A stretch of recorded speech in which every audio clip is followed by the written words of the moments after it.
اشرف علی صاحب نے مناسبات کے اندر لکھا ہے کہ جب خربوزہ یا تربوز کاٹتے وقت بسم اللہ کے بعد یہ لفظ پڑھ لے فَذَبَحُوهَا وَمَا كَادُوا يَفْعَلُونَ، تجربہ ہے کہ میٹھا نکلے، میٹھا نکلے۔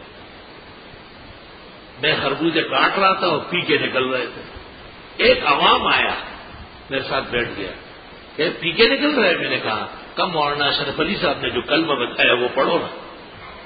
میں نے پڑھ لیا بسم اللہ الرحمن الرحیم فَذَبَحُوهَا وَمَا كَادُوا يَفْعَلُونَ، اب کے جو کھاٹا شہد کے ذریعے شیرین نکلا۔ ہمارے بزرگوں کے تجربات ایسے بہترین، الحمدللہ شہد کی طرح شیرین نکلا۔